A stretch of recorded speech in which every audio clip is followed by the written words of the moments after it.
Alright guys, M-Tech Guy here. So I've had a small issue come up with the M5 recently. More of a annoyance than an issue or a problem.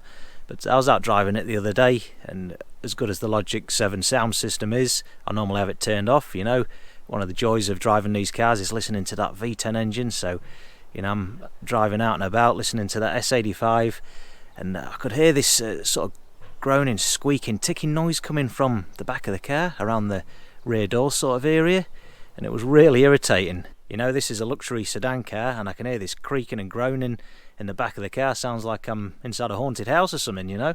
So anyway, when I pulled over, I opened up the doors, and I imagined it might have been the rubbers or the door cards or the leather sort of rubbing against one another. Had a good look, couldn't quite figure it out, and under further investigation, it turns out that it was the upper door seals here squeaking against the steel, the paintwork on the inside of the door frame.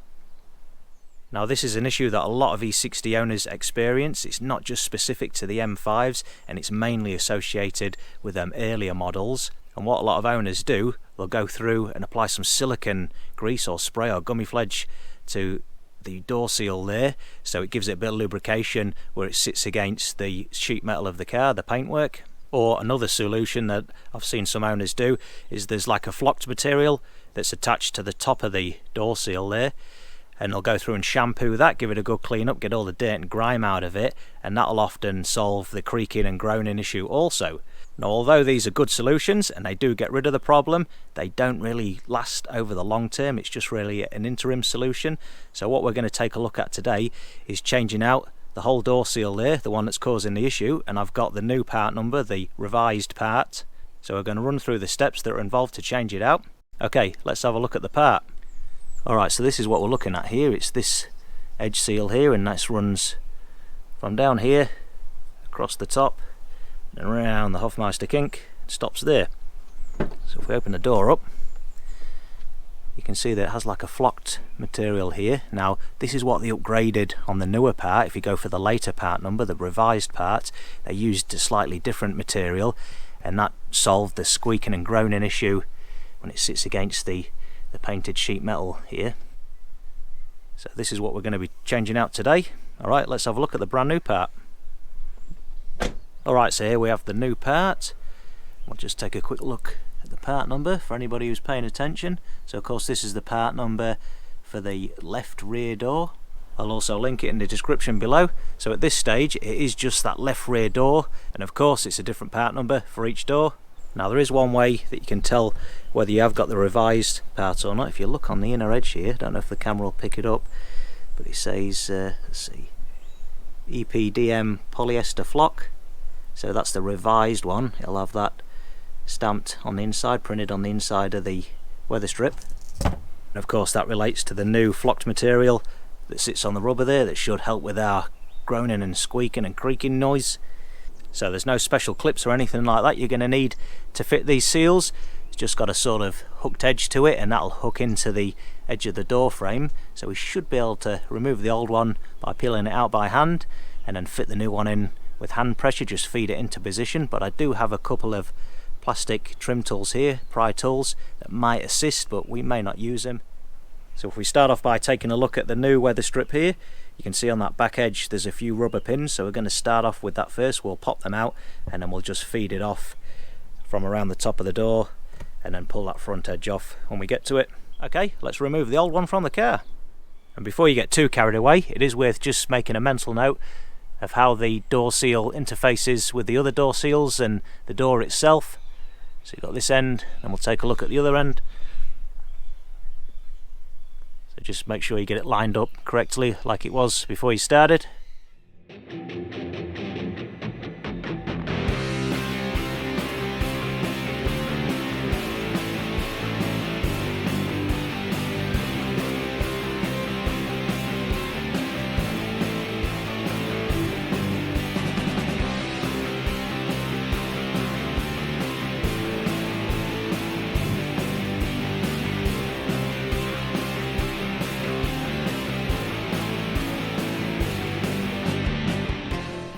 Alright, so that's the old door seal removed. Now when I pulled it off, I did find that there was a bit of dirt and dust that was sitting behind the old one, across the top here, and especially down this front edge here.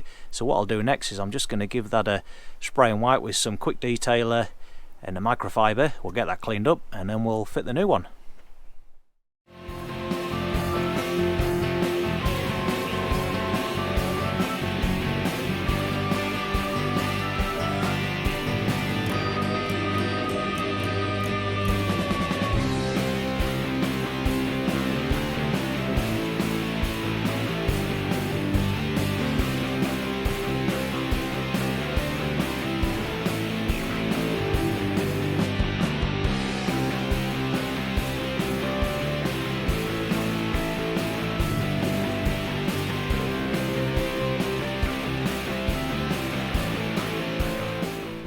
Okay, so now we've got the edges all cleaned up nicely, we're ready to fit the new door seal. So I'm going to start off with this front edge here, because that one's got like a metal strip in it, so we want to make sure we're not going to bend it or force it in any way. So we'll get it started with that edge first, and then we'll work our way across the top until we get to them rubber plugs at the end there.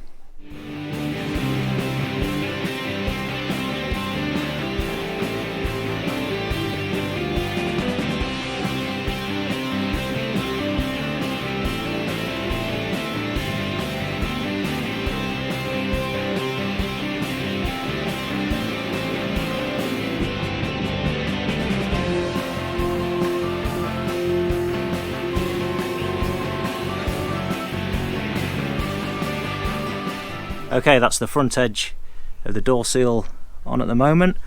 So I started off by just lining up these edges here, just get that pushed in nicely, and I just fed it on and pushed it on gently and lined this top section up. It was a little bit gappy down the front here, so just gave it a few knocks with the palm of my hand. Seems to have come right, so it's worth just checking this gap down the front here, make sure it's all pushed on correctly, and then same around the other side. Just want a nice even gap there, make sure it's all pressed up against the door sheet metal properly. And what I'm doing here, just working my way across the top now, and what I'm doing is I'm feeding this back edge, that back edge there of the weather strip, just hook it in under the edge of the door, and then the front just pushes in, just pops in by hand, just like this, do a bit at a time, easy as that. And hopefully when we get to the end the rubber pins will line up. If not, we'll have to do a bit of a reshuffle.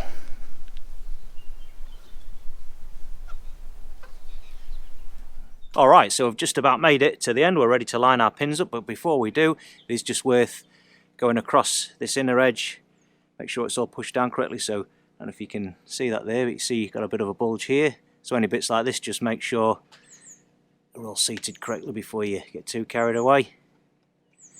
There we go, easy as that. And then same around the front edge. Just make sure you've got a nice even seal along the front here. Okay, so our pins are looking pretty good on this final section here. We could probably force that and pop it in, but they look to be about 1 millimeter out, so I might just give the door seal a bit of a pull this way just to line it up correctly and then get them popped in. Okay, so now we've got our rubber pins located there, all snapped in, so that's all held in place now. So the seal's all pinched in correctly, and now I've got the alignment where I want it. I don't feel like it needs to go one way or the other. To finish up, I'm just going to chase this front edge that has that steel clasp in it, if you like. Just going to chase the front edge with a soft face hammer just to give that a final seat, final locate, and then that'll just push it down that final bit, because we know we haven't got to peel it off again to get any alignment. I'm happy with everything, so we'll just chase that now.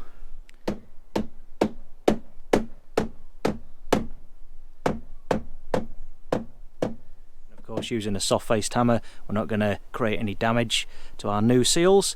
So that's it all pushed in and located, all fitted.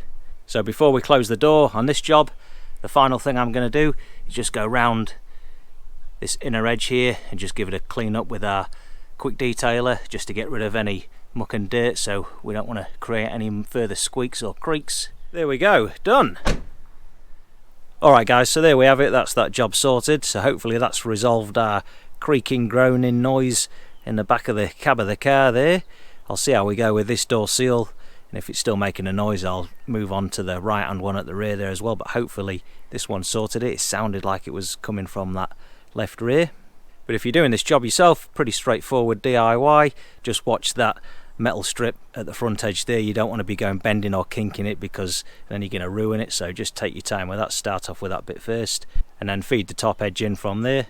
Alright, if you found the video interesting or useful, don't forget to give it a like, and make sure you go and check out the rest of my YouTube channel for more M5 content and DIY videos. Consider subscribing if that's your cup of tea. I'm MTech Guy. Thanks a lot for watching.